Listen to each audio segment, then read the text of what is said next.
ನಮಸ್ಕಾರ ಎಲ್ಲರಿಗೂ welcome back to Ani food wood.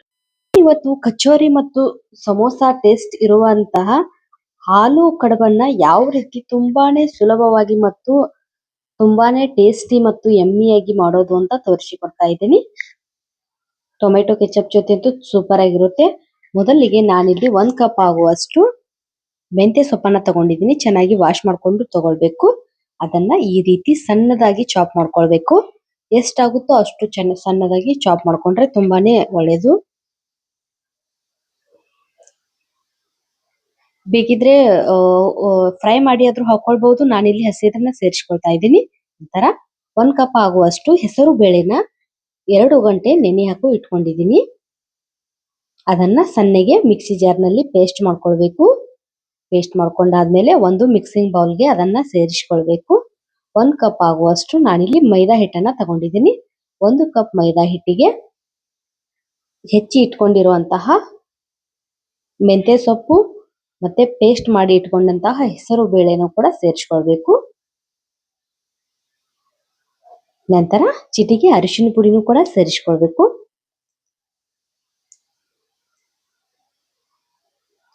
ನಂತರ ರುಚಿಗೆ ತಕ್ಕಷ್ಟು ಉಪ್ಪನ್ನು ಸೇರಿಸಿಕೊಂಡು ನೀರನ್ನ ಅವಶ್ಯಕತೆ ಬಿದ್ರೆ ಮಾತ್ರ ಸೇರಿಸ್ಕೊಳ್ಳಿ, ಇಲ್ಲಾಂದ್ರೆ ಇದರಲ್ಲೇನೆ ಆಗುತ್ತೆ. ನೋಡಿ ಈ ರೀತಿಯಾಗಿ ಮಿಕ್ಸ್ ಮಾಡ್ಕೊಳ್ಬೇಕು. ನಾನಿಲ್ಲಿ ಎಕ್ಸ್ಟ್ರಾ ನೀರನ್ನ ಸೇರಿಸ್ಕೊಂಡಿಲ್ಲ. 10 ನಿಮಿಷ ರೆಸ್ಟ್ ಮಾಡೋದಕ್ಕೆ ಬಿಡಬೇಕು ಹಿಟ್ಟನ್ನ ನಾದಿಟ್ಟು. ನಂತರ ಇದಕ್ಕೆ ಸ್ಟಫಿಂಗ್ ರೆಡಿ ಮಾಡ್ಕೊಳ್ಳೋಣ. ಒಂದು ಮಿಕ್ಸಿಂಗ್ ಬೌಲ್ನ ತಗೊಂಡು ಅದಕ್ಕೆ ಒಂದು ದೊಡ್ಡದಾದ 2 ಪೊಟ್ಯಾಟೋನ ಬೇಯಿಸಿ ಇಟ್ಕೊಂಡಿದ್ದೀನಿ. ಅದಕ್ಕೆ 1 ಕಪ್ ಆಗುವಷ್ಟು ಒಂದು ದೊಡ್ಡ ಈರುಳ್ಳಿನ ಸಣ್ಣದಾಗಿ ಚಾಪ್ ಮಾಡಿ ಸೇರಿಸ್ಕೊಳ್ಬೇಕು. ನಂತರ ಕರಿಬೇವು ಸೊಪ್ಪು ಕೂಡ ಸೇರಿಸ್ಕೊಂಡಿದ್ದೀನಿ. ನಂತರ 1 ಟೀ ಸ್ಪೂನ್ ಆಗುವಷ್ಟು ಅಚ್ಚ ಖಾರದ ಪುಡಿ ಕೂಡ ಸೇರಿಸ್ಕೊಳ್ಬೇಕು. ಗರಂ ಮಸಾಲ ಮತ್ತೆ ಧನಿಯಾ ಪುಡಿನೂ ಕೂಡ ಸೇರಿಸ್ಕೊಳ್ಬೇಕು.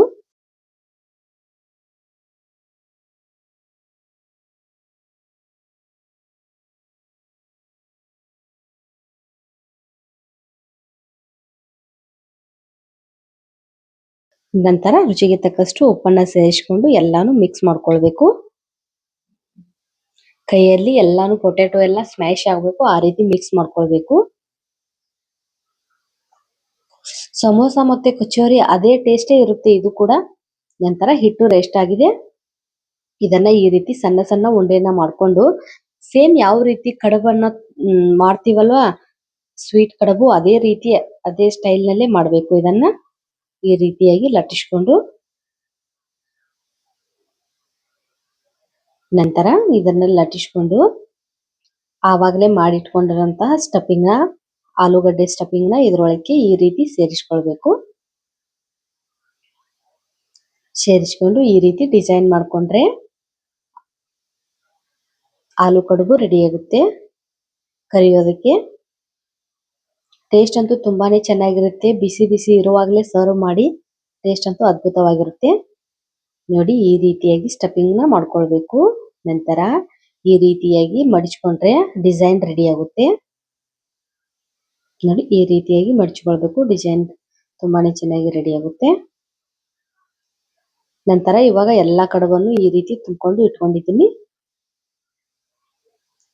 ಈ ಕಡೆ ಎಣ್ಣೆ ಕೂಡ ಕಾಯ್ದಿದೆ. ಒಂದೊಂದಾಗಿ ಕಡಬನ್ನ ಹುಷಾರಾಗಿ ನಿಧಾನವಾಗಿ ಎಣ್ಣೆಯಲ್ಲಿ ಫ್ರೈ ಮಾಡಬೇಕು.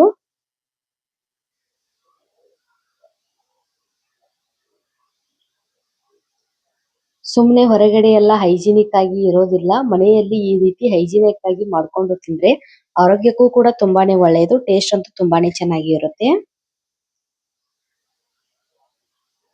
ಬಟ್ ಇದನ್ನ ಯಾವತ್ತೂ ಬಿಸಿ ಇರುವಾಗಲೇ ಸರ್ವ್ ಮಾಡಬೇಕು. ಟೊಮೆಟೊ ಕೆಚಪ್ ಜೊತೆ ಅಂತೂ ತುಂಬಾನೇ ಚೆನ್ನಾಗಿರುತ್ತೆ.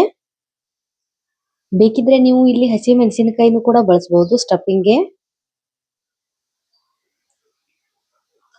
ನಾನಿಲ್ಲಿ ಅಚ್ಚ ಖಾರದ ಪುಡಿನ ಮಾತ್ರ ಬಳಸಿದ್ದೀನಿ. ಉರಿನ ಲೋ ಟು ಮೀಡಿಯಂ ಫ್ಲೇಮ್ ನಲ್ಲೇ ಇಟ್ಕೊಂಡು ಈ ರೀತಿಯಾಗಿ ಸೌಟಿಂದ ಕೈ ಆಡಿಸ್ತಾ ಇರಬೇಕು. ಮೇಲೆ ಎಣ್ಣೆನೆ ಚಿಮುಕಿಸ್ತಾ ಇರಬೇಕು.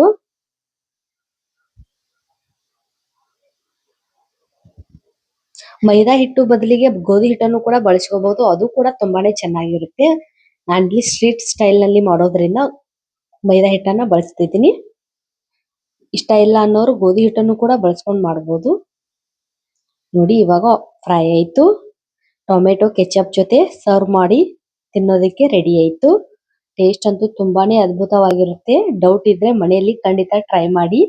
ತುಂಬಾನೇ ಇಷ್ಟಪಟ್ಟು ತಿಂತೀರಾ, ಪದೇ ಪದೇ ಮಾಡಿ ತಿಂತೀರಾ ಅಂತ ರೆಸಿಪಿ ಇದು. ಸ್ಪೈಸಿ ಅಂಡ್ ಯಮ್ಮಿ ಆಗಿ ಕೂಡ ಇರುತ್ತೆ. Keep watching video. Thank you.